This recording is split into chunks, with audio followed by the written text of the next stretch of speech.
Okay, so it's a week before Christmas, so this is busy week. You know, anybody who's got last minute shit to do, better get off your ass and do it.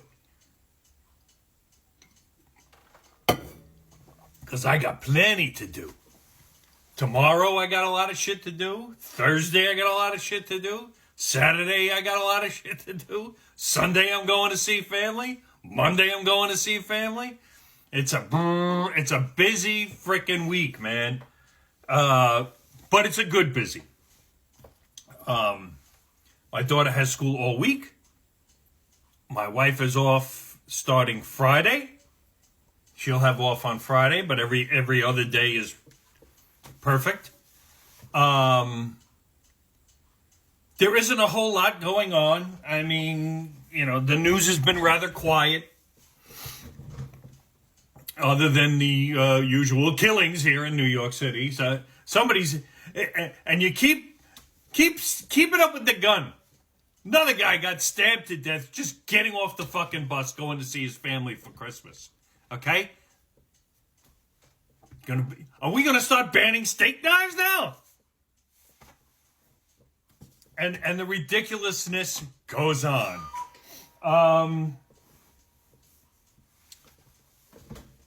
The Giants came back to earth. Tommy Cutlets became a fucking smashed cutlet. But I can't blame him too much. I mean, that offensive line is a fucking sieve. Even the games one of the games he won, he was sacked like 9 times. I think it was the Commanders or somebody sacked him 9 times and he still won. So that's why everybody thought, oh my God, he's the savior. No, he's a practice squad quarterback who got lucky. Because he got destroyed yesterday. Now, I'm going to blame the offensive line for most of it. I am still getting tired. These receivers won all this money and they drop balls like crazy. That fucking Slayton drops more fucking balls than I've ever seen him. It's amazing. He drops more than a fucking a class of males going through puberty.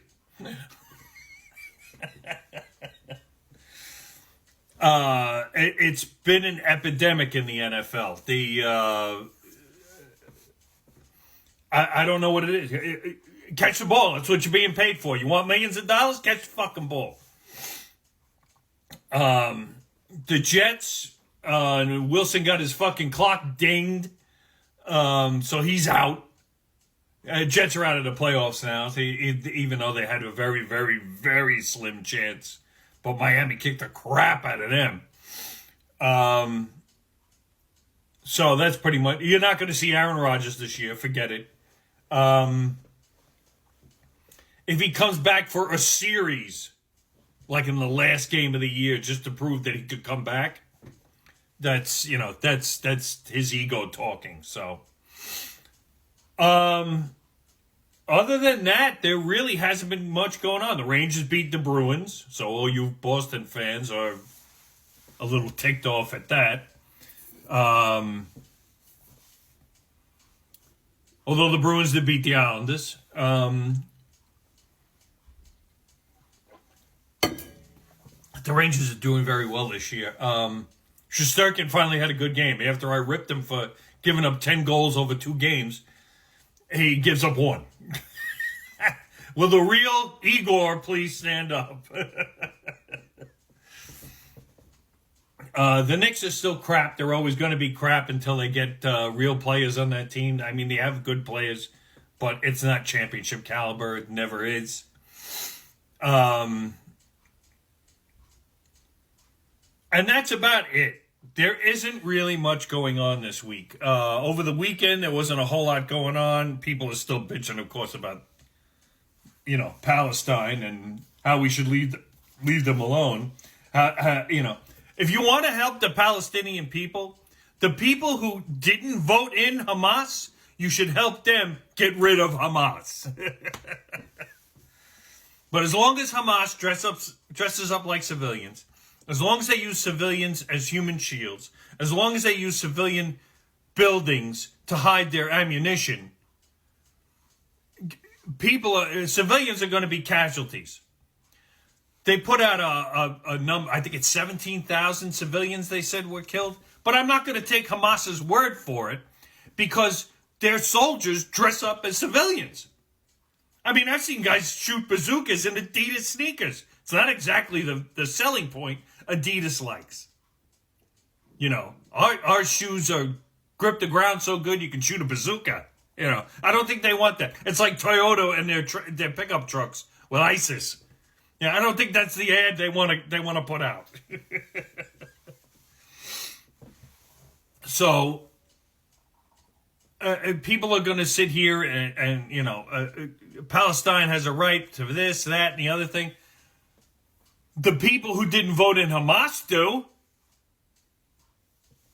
but I don't think they can fight against those people. I think they'll kill them. Hamas would eat their own, in my view. Now, people keep saying that Israel is bombing civilian targets.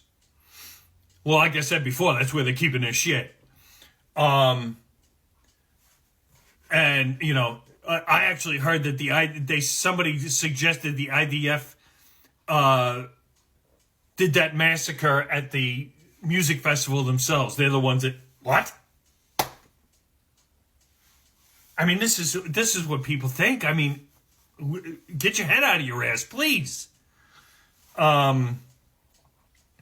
See, the problem is you have a problem with the Israeli Defense Force going in and either accidentally or intentionally killing people who look like civilians who could be Hamas fighters, or vice versa. They're just killing, you know, civilians are in the way.